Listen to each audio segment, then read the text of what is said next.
Aconteció que estaba Jesús orando en un lugar, y cuando terminó, uno de sus discípulos le dijo: Señor, enséñanos a orar, como también Juan enseñó a sus discípulos. Y les dijo: cuando oréis, decid: Padre nuestro que estás en los cielos, santificado sea tu nombre. Venga tu reino. Hágase tu voluntad como en el cielo, así también en la tierra. El pan nuestro de cada día, dánoslo hoy. Y perdónanos nuestros pecados, porque también nosotros perdonamos a todos los que nos deben. Y no nos metas en tentación, mas líbranos del mal. Cuando lo leía esta semana, recordaba uno de los momentos más bonitos, uno de los recuerdos bonitos y recurrentes de mi infancia, que era encontrarme a lo mejor a mi madre orando en el comedor, o entrar al cuarto y ver que mi padre estaba de rodillas en la cama orando, llorando, o incluso pidiendo en voz alta o recitando versículos al Señor. Recuerdo eso como si fuese ayer, y era una y otra vez, era un encuentro casi diario. He visto a mis padres orando en casa, los he visto orando en situaciones difíciles, en cuestiones muy sencillas, caminando por la calle, como decía, por mi padre por la ciudad, ¿no? y orando por las cosas. Los viajes con mi padre eran guays. Algunos dirán, qué aburrimiento, ¿no? Que el viaje fuese orando, que era lo que hacía mi padre, pero de alguna manera significaban mucho para mí esos momentos en los que les veía orar. Ellos no me tenían que convencer de que la oración era buena. Yo intuía, por lo que veía en ellos, que la oración era buena y que yo quería sumarme a ese ritmo de oración. Yo quería aprender a hacer eso. Vi cómo esa manera de orar de ellos no solamente formaba parte de nuestra familia, sino que se extendía a la comunidad en la que estábamos. En aquel momento estábamos en la avenida Burjasot, en un local en el que seríamos 20, 30 personas, y recuerdo momentos de oración muy bonitos, algunos aburridísimos, no os voy a mentir, ¿vale? Pero recuerdo otros en los que uno sentía que lo que estaba ocurriendo ahí era algo divino, era algo espiritual, era algo que iba mucho más allá de lo que uno puede explicar en una predicación como esta. Mi crisis llega con la oración cuando me doy cuenta de que la oración no es 1 más 1. Yo pensaba que si oraba de tal modo, las respuestas de Dios iban a ser de tal modo, que si mi oración era muy honesta, o estaba cargada de fe, o lo que yo estaba pidiendo era realmente bueno, entonces Dios iba a responder con eso. Y según va pasando el tiempo te vas dando cuenta de que no es así. Y por más experiencia que tengáis orando, seguimos sin saber cómo funciona exactamente la oración. Hay un montón de preguntas que nos hacemos en esos momentos. ¿De qué trata? ¿Cuál es el objetivo? ¿Por qué hay veces que la oración funciona y hay otras que no funciona? ¿Qué es que funcione en una oración? ¿Por qué tengo que recordarle o decirle a Dios algo que Dios ya sabe? ¿Por qué cosas debo orar? ¿Cómo debo hacerlo? ¿Por qué cada uno ora de una manera distinta? Y el que me parece que ora mejor recibe menos respuestas que el que me parece que ora peor. Esa persona, se ha sanado porque yo he orado, o esa persona se hubiese sanado aunque yo no hubiese orado. ¿Me puedo equivocar al orar? Porque a veces siento que Dios me escucha cuando oro y otras veces siento que le estoy hablando a la pared. Todos aquí alguna vez nos hemos sentido perdidos en la oración. La oración es un misterio. Y tenemos que reconocer que es un tema difícil de comprender, y por más que intentemos diseccionarlo y comprender la oración, parece que Dios nunca deja que nuestras teorías sobre la oración duren demasiado tiempo. Cuando crees que ya tienes una certeza sobre la oración, ya sé cómo funciona, ya he destilado y ahora tengo la fórmula de la oración, ocurre algo en tu vida o ves algo a tu alrededor que te hace replantearte totalmente tus ideas acerca de la oración. Este misterio a veces es tan difícil de sobrellevar que reaccionamos mal. Como no lo entendemos, nos alejamos de la oración. No quiero orar. Y todos hemos pasado por etapas en nuestra vida en la que la oración nos ha venido tan grande, el misterio de la oración ha sido tan profundo, que hemos preferido dejar de orar, o hemos orado pero no de la misma manera, casi sin fe o por protocolo, pero de ninguna manera era un ritmo vivo en nuestra vida. Pero ese misterio a veces también nos lleva a otras etapas en nuestra vida muy hermosas, en las que lo que hacemos es abrir los ojos y aceptar lo que somos. Somos discípulos que aún no entienden la oración y que siempre vamos a estar aprendiendo a orar. Y eso nos pone a todos en el mismo partido. En la oración no hay primera división y segunda división. Aunque sé que mucha gente se empeña en hacer divisiones dependiendo de la manera en la que oras. Al menos así era en mi época. Había gente que oraba, había un chaval cuando yo era pequeño, se llamaba Neftalí, lo teníamos todos cruzado, porque oraba que parecía Jesús, el chiquillo. O sea, era una cosa fantástica. Este chico es de primera división, este chico es profeta. O sea, estamos lejos de él. Y va pasando el tiempo y te das cuenta de que la oración nos pone a todos en el mismo partido, en la misma cancha, y a todos en la misma situación. Todos somos aprendices a la hora de orar. Y todos queremos aprender a orar más y mejor. No entender la oración no es un buen motivo para rechazarla. No entender la oración es justo el motivo para seguir aprendiendo a orar. Si eres una persona que considera que no sabe orar, incluso a lo mejor sientes vergüenza porque crees que no tienes el conocimiento para hacerlo, quiero decirte que estás en una buena posición. Eres un aprendiz de la oración. Y si eres una persona que lleva muchos años orando, te aconsejo que te replantees tu experiencia y que te consideres un aprendiz y vuelvas a reaprender lo que el Señor te ha enseñado sobre la oración. Y que podamos decir como los discípulos en este texto que ha leído María Elisa: Señor, enséñanos a orar. La semana pasada empezamos una serie que hemos llamado Ritmos, en la que estamos descubriendo juntos, hoy y algunas semanas más, qué significa vivir al ritmo de Jesús. Porque ser un discípulo de Jesús no trata solamente de comportarse como Jesús, tener la ética de Jesús.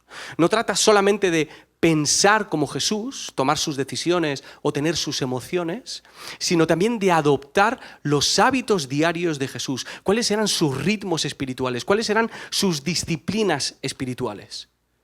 De hecho, puede ser muy frustrante que intentemos comportarnos como Jesús o pensar como Jesús en los momentos importantes de nuestra vida si no tenemos todavía sus hábitos integrados en nuestro corazón y en nuestras acciones diarias.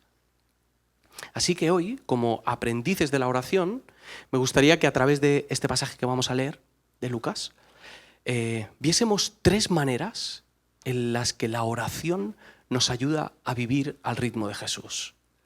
Yo sé que este texto de Padre Nuestro tiene muchísimo jugo.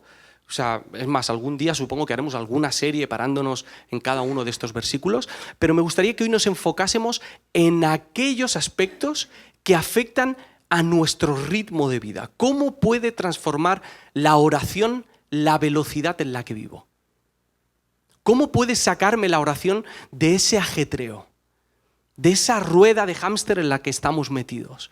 ¿Qué papel juega la oración en nuestra formación en medio de esta velocidad a la que vivimos como cultura? El texto que hemos leído de Lucas, aunque a nosotros nos pueda resultar una escena rara, el hecho de que alguien le pida a otra persona que le enseñe a orar, en realidad era algo muy común en aquel momento. Era habitual que los discípulos se acercasen a sus maestros, a los rabinos, y les pidiesen que les enseñasen a orar. Porque inevitablemente, cuando vemos la oración de una persona, podemos intuir o podemos descubrir cuál es la teología de esa persona. ¿Qué es lo que esa persona piensa acerca de Dios? ¿Cómo se relaciona con Dios? ¿Qué es lo que siente cuando ora o qué es lo que piensa acerca de la oración? Así que cuando los discípulos se acercan a Jesús y le dicen: Señor, enséñanos a orar, no le están diciendo: Señor, por favor, danos una plantilla para que nosotros podamos imitar esta oración, lo cual no está mal y es necesario. Sino que lo que le están pidiendo es que les descubra a Dios, que les muestre cuál es su teología acerca de la oración y acerca de Dios, cómo pueden relacionarse con Jesús. Vamos con la primera idea. Una de las ideas más desafiantes de este pasaje es que en esta oración aprendemos a esperar. Jesús hablaba constantemente del reino de los cielos. Si habéis leído los evangelios, habréis visto que esa era su predicación. Jesús iba predicando el reino de los cielos allí donde iba, que el reino había llegado. Eso era lo que él decía. El reino se ha acercado a vosotros. Pero a la vez les decía que tenían que pedir por el reino. Es decir, que el reino había llegado, pero todavía no había llegado. Según Jesús, había una parte del reino que ya formaba parte de sus vidas, pero había otra parte del reino que todavía estaba por venir. Así que cuando Jesús les dice, venga tu reino, está hablando de un reino que ya está, pero todavía no está. Y en esa oración, la aceleración y la velocidad no tiene sitio. Más bien esta oración nos ayuda a esperar. Ir al ritmo de Jesús, o mejor dicho, orar al ritmo de Jesús, significa que tenemos que ser pacientes. Justo después, dice Jesús, hágase tu voluntad como en el cielo, así también en la tierra. Y hay dos maneras de no hacer la voluntad de Dios. Normalmente nos enfocamos en la primera. La primera manera de no hacer la voluntad de Dios es desobedecer a Dios directamente. Hacemos algo que sabemos que Dios no quiere que hagamos, algo que ya consideramos mal incluso. No hace falta que Dios nos lo diga. Ya está en nuestro propio ADN aquellas cosas que sabemos que no le agradan a Dios. Pero hay otra manera de desobedecer a Dios. Y es ese momento en el que tomamos la buena decisión en el mal momento, cuando no debemos hacerlo. Es mucho más sutil. Quiero leeros una cita de Eugene Peterson, porque hace como 3 semanas que no lo menciono y estoy nervioso ya. Dice esto: un aspecto del mundo que he podido identificar como algo pernicioso para los cristianos es la suposición de que hay que adquirir de inmediato todo aquello que valga la pena.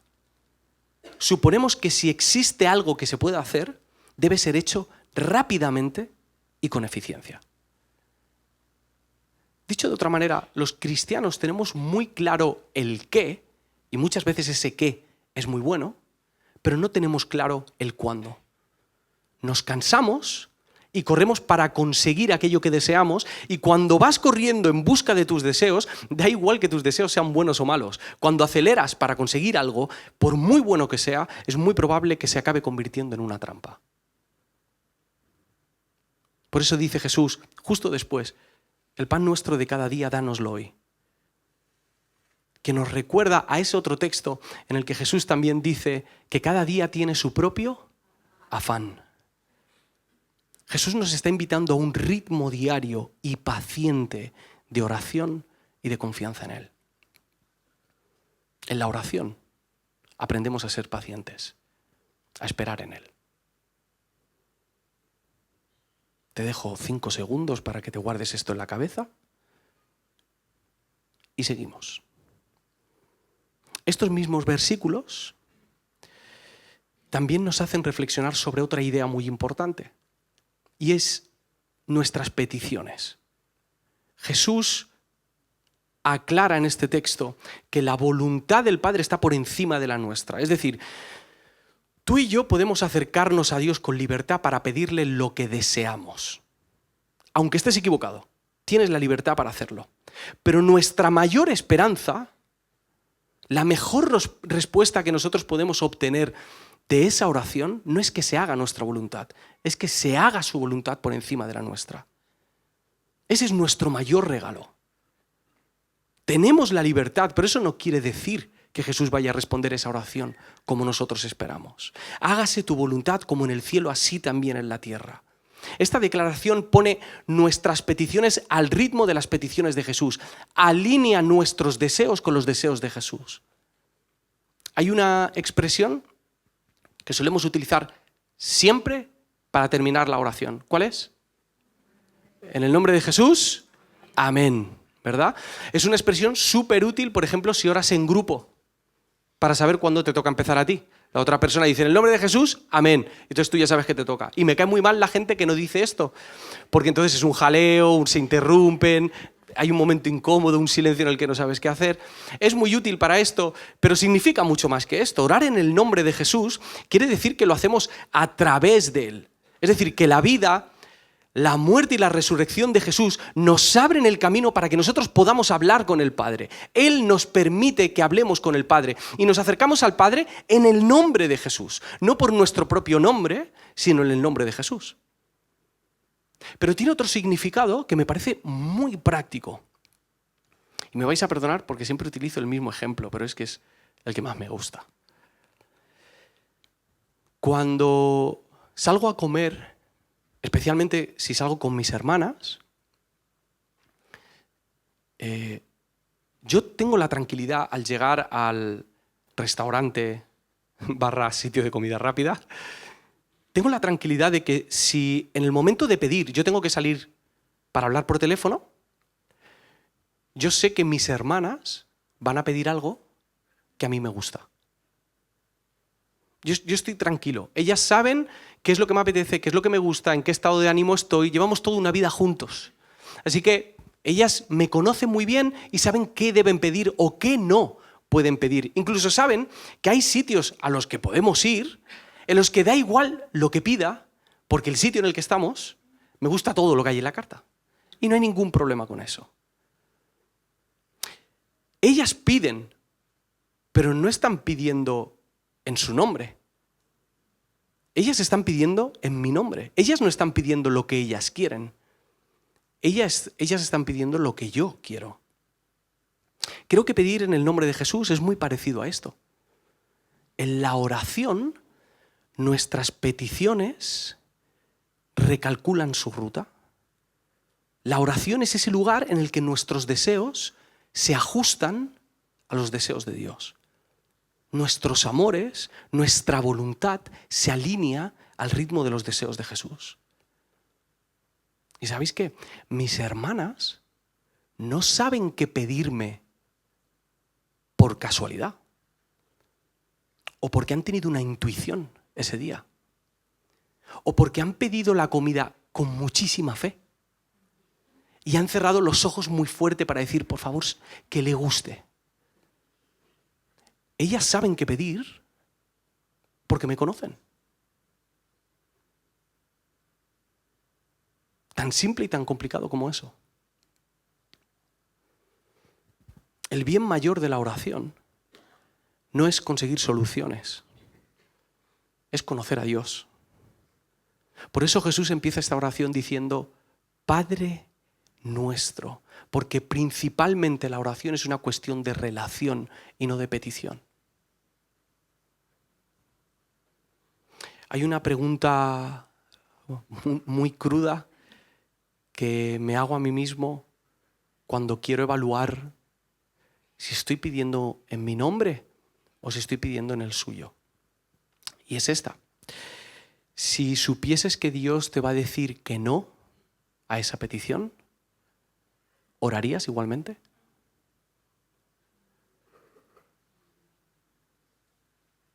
¿Hablarías con Él? ¿O no? En la oración descubrimos que nuestra voluntad va al ritmo de su voluntad. Nos alineamos con Él. La última idea del pasaje la vemos a lo largo de todo el texto, pero especialmente lo encontramos en los primeros versículos. En Lucas 11:1, que dice, aconteció que estaba Jesús orando en un lugar. Y es que Jesús también ora. Jesús oraba y cuando nosotros oramos nos estamos uniendo al ritmo de oración de Jesús. No sé si habéis escuchado la frase esta de Dios es un Dios de oración. No sé si alguna vez la habéis oído. A mí me la decían un montón. Me la decían especialmente mucho en los campamentos. Era una de esas frases para coaccionar a la gente a orar. Porque yo lo que entendía con esta frase era que Dios estaba exigiendo oración de sus hijos.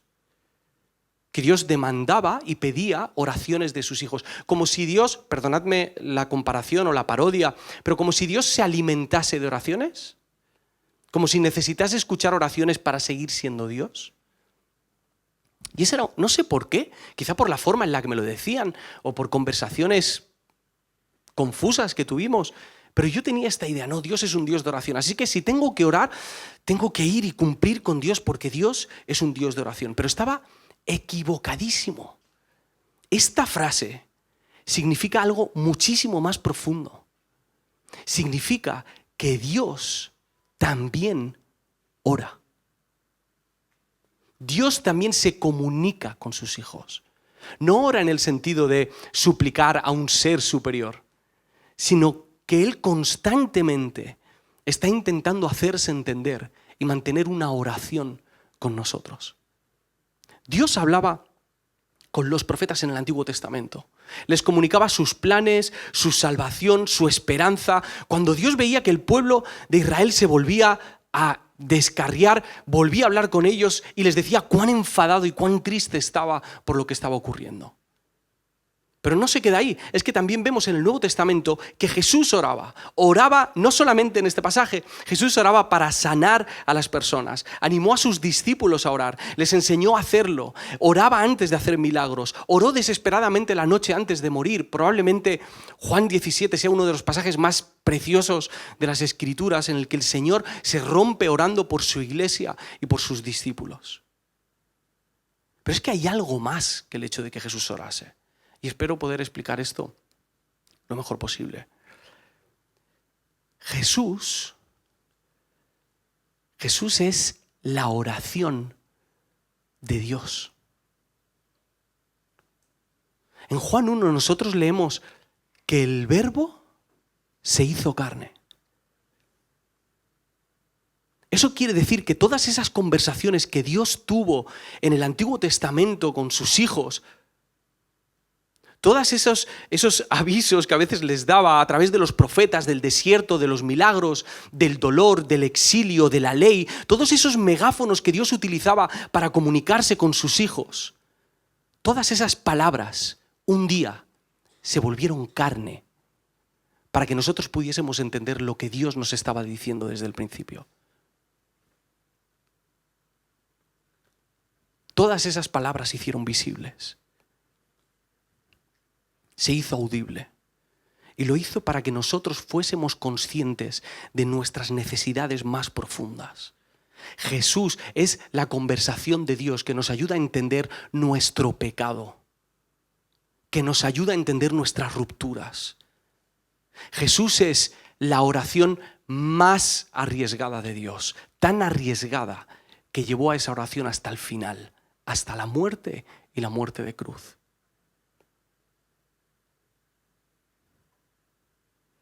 Para que nosotros pudiésemos entender qué tipo de Padre es Dios. Y no pienses que ahí para la oración de Dios, sino que hay un pasaje precioso en Romanos 8, 26 y 27, seguro que lo habéis escuchado, que dice: asimismo, a pesar de que somos débiles, el Espíritu viene en nuestra ayuda, aunque no sabemos lo que nos conviene pedir. El Espíritu intercede por nosotros de manera misteriosa. Y Dios, que sondea lo más profundo del ser, conoce cuál es el sentir de ese Espíritu que intercede por los creyentes, de acuerdo con su divina voluntad. El Espíritu Santo sigue orando por nosotros. Eso quiere decir que orar es mucho más que pedir. Cuando oramos, nos sincronizamos con los hábitos de nuestro Señor Jesús. Nos unimos a esa conversación que Dios está teniendo desde el principio de los tiempos. Cuando nosotros nos sumamos a la oración, descubrimos que esa misma naturaleza comunicativa que está en Él también está en nosotros. Cuando oramos, nos parecemos un poquito más a Él. Yo sé que parece que no, yo sé que la oración parece que va muy lenta y que no da o no surgen los efectos que nosotros esperamos. Pero cada vez que nosotros nos acercamos a Jesús, nos vamos pareciendo más a Él. En la oración practicamos su ritmo y nos parecemos a Él. Quiero resumir estas 3 ideas. Cuando oramos, aprendemos a bajar el ritmo y a ser pacientes. Esperamos en Él. La segunda idea es que cuando oramos, nuestra voluntad, que va a un ritmo, se sincroniza con el suyo y nos alineamos con Él. Y cuando oramos, ponemos en práctica la disciplina de la oración y nos parecemos a Él. Quiero que sepáis una cosa, y esto no me lo saco de la manga para animaros. No hay oración malgastada. No hay oración que sea una pérdida de tiempo. No pasa nada si no sabes orar.